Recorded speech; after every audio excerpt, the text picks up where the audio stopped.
These are the games that actually defines this season Orlando Pirates compared to last season Orlando Pirates. Because if you take these games to last season Orlando Pirates, it was going to be a difficult game again like it was today, but they were going to maybe lose that game or draw that game, even though they have a good record against Polokwane. But regarding what is happening now on the top of the table, they were going to maybe have a pressure and then feel like on a Wednesday night, it's raining in Polokwane, it's one of those difficult games. And you know how we used to behave in those games. And this season is just a step up into that kind of football that we're playing there and the mentality, I think, behind it.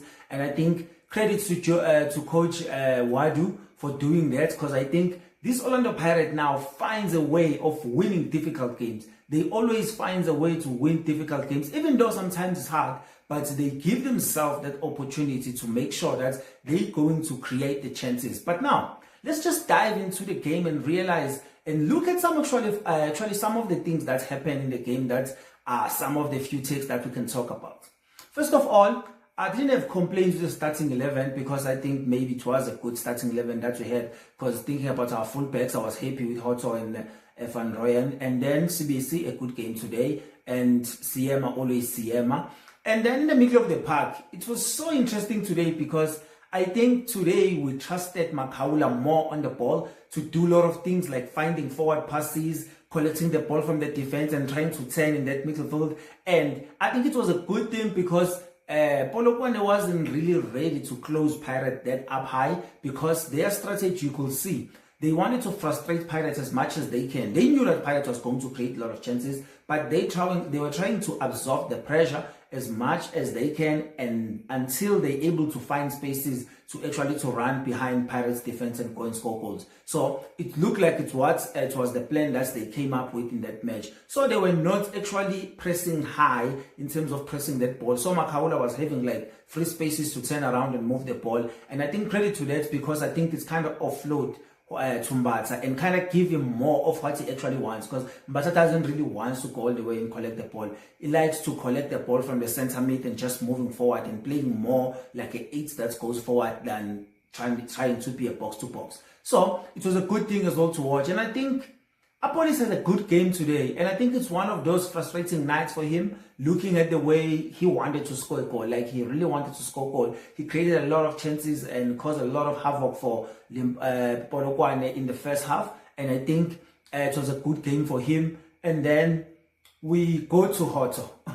I think Hoto is the guy that I would always like, because this is the guy that I always complain about when he's taking crosses. And the thing about him, he never stopped taking crosses. He always keep on taking crosses. And today, he was like, let me just surprise you.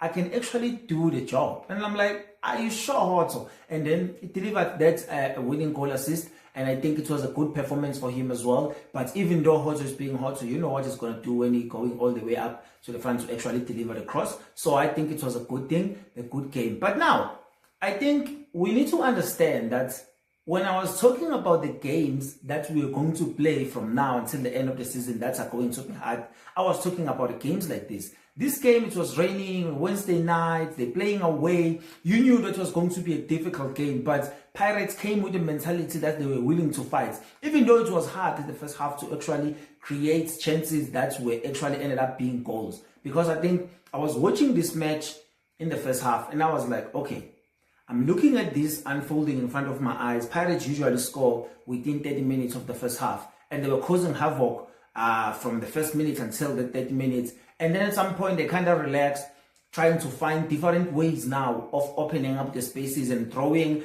Polokwane City towards the center of the pitch. But Polokwane City wasn't doing this. They were just positioning themselves to the point that even if Pirates were trying to do some transition football, running balls behind them and run, they were able to intercept those. So I think it was just frustrating Pirates in this first half.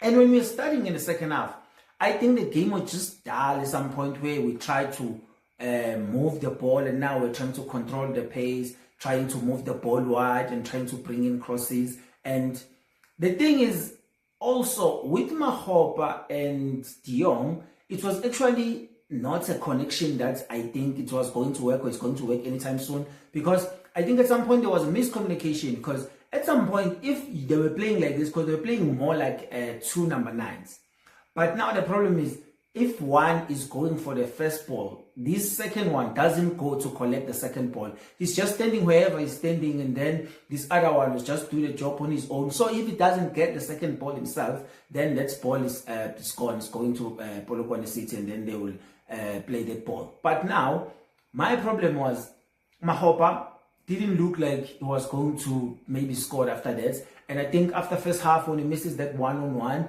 and I'm sorry to say this, I expected him to miss that.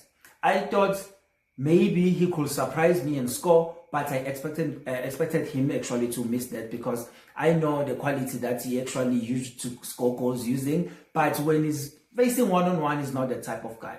So I think when it comes to De Jong, it's one of those things where I don't think De Jong was supposed to be signed in January. I think De Jong was supposed to be signed end of the season so that he can have a preseason with the team and understand the team well, because I think now it's going to be an issue of communication, the way he plays. You can see that he wants to play a certain way, but he haven't learned that certain way of playing.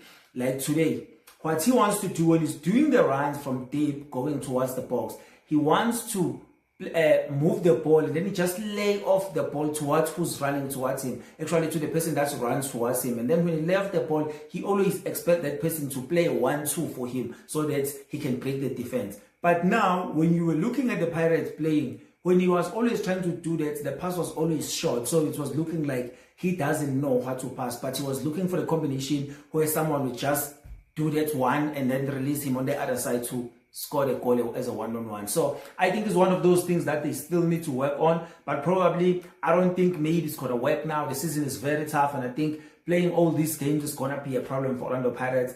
But I think with the squad that we have, I think we'll perform very well. Tito Maswanganyi came in and then he scored a winning goal, and I think it's a crucial result and a crucial goal for him, and salute to him as well. I think going forward, we're going to be in a title race with Sundowns, which they are also winning their games on their side, but I think everything that we are doing, it's in the fine stuff. So this is a Pirates that look like a well-oiled machine. So tell me, what do you think about the game? What do you think going forward? Do you think we still have the strength in the squad to go all the way and fight till the last day? Or you have other things that you have in your mind? Tell me down in the comment. If you haven't subscribed in the channel, please subscribe, and thank you so much for watching. I'll see you on the next one.